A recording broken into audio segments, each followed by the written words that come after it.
Hello. So, a lot happened yesterday in regards to like communication with my ex, and I wanted to talk about it. So, I did end up writing them a letter, like handwriting a letter that sort of detailed that I care about them and what they're going through, and with trying to talk to a psychiatrist for the first time. And it's not that I'm uninterested, I'm just very hurt over the breakup.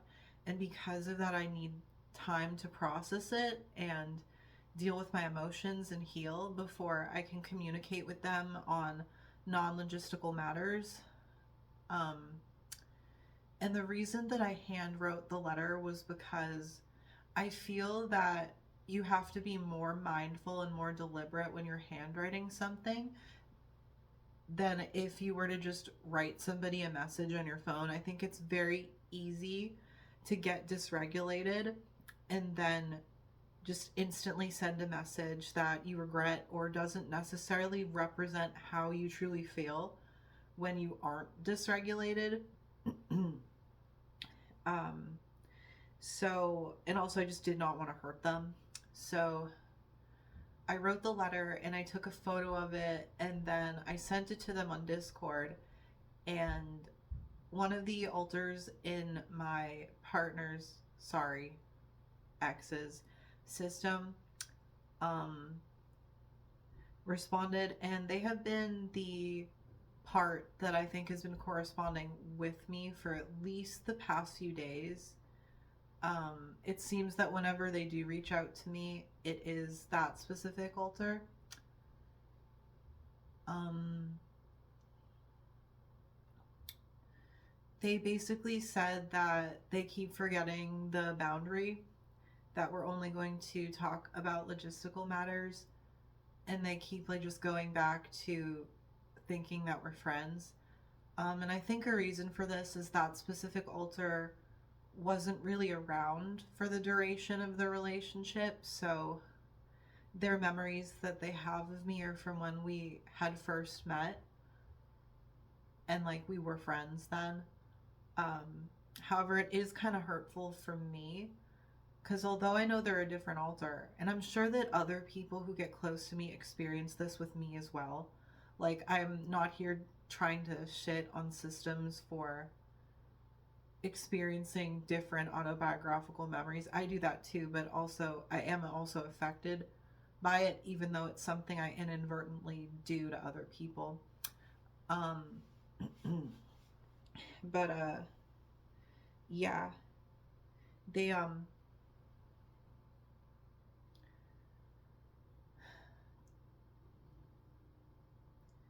it was hard to hear that like they just could easily go back to like seeing us as friends. And I know that's because they don't have like the romantic context, but I do, and it can be hard for me to wrap my mind around because they do share the same body, which then reminds me I have to give so much grace to like anyone I become friends with, anyone that I'm around, because you know, I have the same condition. Uh and they sort of like went on to talk about their experience seeing the psychiatrist, which honestly, it was a little upsetting for me because they had just said that like they're going to try to stick to the boundary that they had been struggling to adhere to, and then they, at least in my perception, they sort of like turned things into a personal conversation. And I had written in the letter like the reason that I was writing letters, and it felt to me like them continuing to write to me about their specific personal experience seeing the psychiatrist was like they were asking me to respond in writing, but also that could just be me being codependent and like being in love with them and wanting to please them. I don't really know.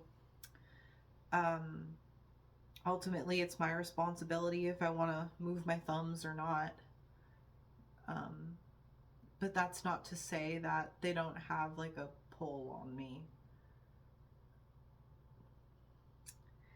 And, um, oh yeah, they sort of like mentioned that the psychiatrist was really good, that he understood DID, and they wanted to give me the information because they know that I've been looking for a psychiatrist. Unfortunately, the problem there is that my ex lives in New Hampshire and I live in Massachusetts. So my insurance won't work in New Hampshire, so I can't see the person that they're seeing. But I'm glad that they were able to find somebody who understands systems and DID. I think that's really good. Um, I was trying to like be friendly and talk to them, but they mentioned they kept like sharing about the appointment, and then they got to a point where they mentioned one of the alters in their system who was one of like the main parts that I was really in love with. And that part specifically said something to me that was really hurtful. At the time, it was wonderful, but it ended up being really hurtful. So he told me that like he wanted to marry me, and um, context, like when I was in my early 20s, I had a boyfriend who proposed to me and then took back the proposal the next morning. And that was really traumatic for me, and it instilled this belief that I wasn't good enough to be loved, that I wasn't good enough for commitment. And it started off this obsession with getting married, with whether or not I was marriage material. And that was really detrimental, like for the next, honestly, like for at least like the next 5 or more years. And because of the trauma and how I internalized that experience with the ex who proposed and then took it back the next morning, I ended up, well, during COVID, when COVID hit, I had two friends that I was seeing, and they kind of weren't able to see me anymore because of COVID, and they had to like stay inside. I spiraled out of control, and I met this man on Tinder who was really not a great guy. And I went to his house for a date. I was just really lonely, and I thought I was going to die alone. And so I went to his house for a date, and then I just never left, and I started living there. And he grew like weed, which I thought was awesome. But I realize now that like because he grew it, like I had a lot of access to it. And so I was smoking all of the time. And I think like that would have been great if I like was alone. That sounds nice. That sounds comfortable. But unfortunately, like it lowers your inhibitions. At least it does for me.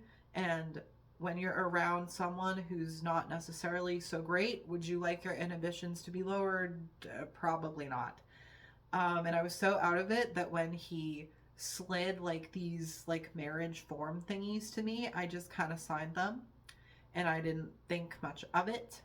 And you can judge me for that all you want, but I was, I don't know, maybe I'm judging myself for that. I feel stupid. That's it. I feel stupid. Yeah. Anyway, the marriage wasn't good. He was pretty toxic. He was the word that starts with A and ends with usive. It's just, there's some words that I find triggering, and for some reason I find that one triggering. Um, yeah, I'm not getting into it because painful, but like the alter in my ex's system, like when he said that he wanted to marry me, I took that very seriously, because since I got away from my ex-husband, which by the way, it took 2 times leaving to actually get away, I stopped dreaming about marriage. I stopped thinking about it. I stopped wanting it. I stopped I stopped imagining my wedding. And that was something that I used to do a lot. I used to imagine that my wedding would be like the one in Twilight. And I know maybe that's goofy, but I I don't know. I thought it was pretty. Like in the woods and stuff, and yeah, anyway, I stopped like I stopped dreaming about it, and then like when Gabe brought it up to me, I was like, "Are you serious? Like you would want to marry me? Like the girl who doesn't get loved, like the girl who pines after people, writes them love poem after love poem, detailing her undying commitment, the girl who just kind of gets used for her body and lied to and tricked, the girl that gets honestly like duped into getting married to someone who is really creepy and mean, and then it takes a long time to get away, the girl who accidentally joined a cult just because she didn't want to be alone once. Like, you love this one? Are you sure? Because like I'm gonna need that in writing. I'm gonna need to hear that like this is real, that this is true. Because like I want to marry you. Them's are fighting words. Those are big words. God, God, that was hard, and it made me happy. It made me so happy. Like when he said, "Do you want to like show me rings that you like go on Pinterest, like find some designs you like." And he even said, "I think I have a pretty good idea what you like." And he did. And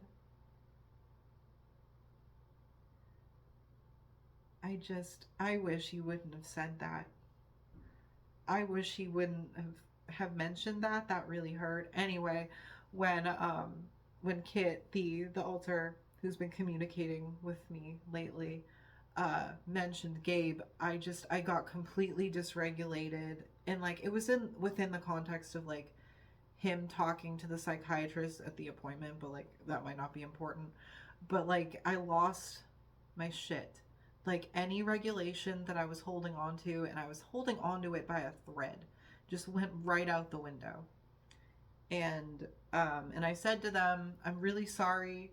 I want to listen, but I'm getting dysregulated again. I need my breakup movies and chocolate." Um, which is true. It's so true. None of us are doing so hot. Like this is just sad. This is not fun. There's just I don't know. There's a lot of feelings I have to comb through. So yeah, and then like they said like okay, go enjoy your movies and chocolate, to which I was like, they're breakup movies. I'm not going to enjoy them. Well, maybe parts of it, but like the whole reason that I need the breakup movies is a sad one. How is that enjoyable? But like also maybe they just didn't know what to say, because half the time I don't know exactly the correct verbiage to use anyway, so that could be part of it too. But um I don't know. I don't know how many times I can watch Legally Blonde though. I'm a little sick of it. Does anyone have like any other breakup movies that um they would recommend? I mean, I really like the Birds of Prey one where like the Joker and Harley Quinn break up. That's one of my favorites too. Um but yeah, hee hee. Um damn, I'm so awkward. I'm so fucking awkward. Um I I'm trying to like see if I can move. Fingers crossed. Fingers crossed. I'm trying to move to a more like walkably accessible area, because I think that a lot of my problems like mental health wise and like ice, and also I think the mental health is because a lot of my mental health struggles are because I'm very isolated and I can't get around. So I think that uh, if I can get to an area that's a little more walkable, there are more things that are accessible by foot. Um, for one, I'll have a lot more of my basic needs met. I'll be more independent. I'll probably feel a lot better about myself, because it's been humiliating for me to be an adult who her parents manage her life. And it's not that I don't appreciate what my parents do for me or like their help. I do appreciate it.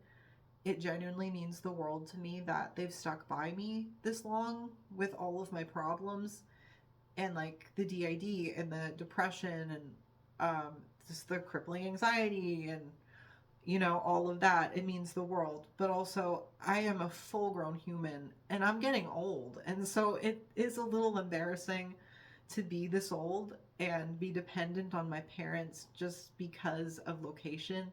Like I can't drive. And though that's something that I'm learning to do, like I am reading the manual. However, I'm not sure if it is safe for me to drive.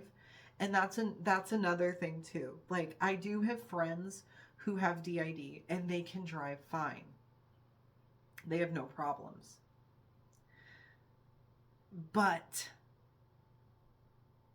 I mean, it's a similar phrase that you hear in like the autism community. Like when you meet one person with autism, you've met one person with autism. And I feel like that's also true for DID. Like, one of the major symptoms that I experience of my DID is that my eyesight goes very blurry, like very frequently. It almost always has like a haze over it. And then, like, when other parts are coming close to the front, it goes blurry too. And then when I switch, it goes like even blurrier. And I think that until I can get some of the amnesia down, it probably isn't safe for me to be behind the wheel. Like, I can learn how to do it, but I probably shouldn't be actually doing it until I can get some proper treatment. Um, if that makes sense. But I'm excited to, be looking into potentially trying to move to somewhere with more opportunities for me to have independence. Uh, yeah. Um,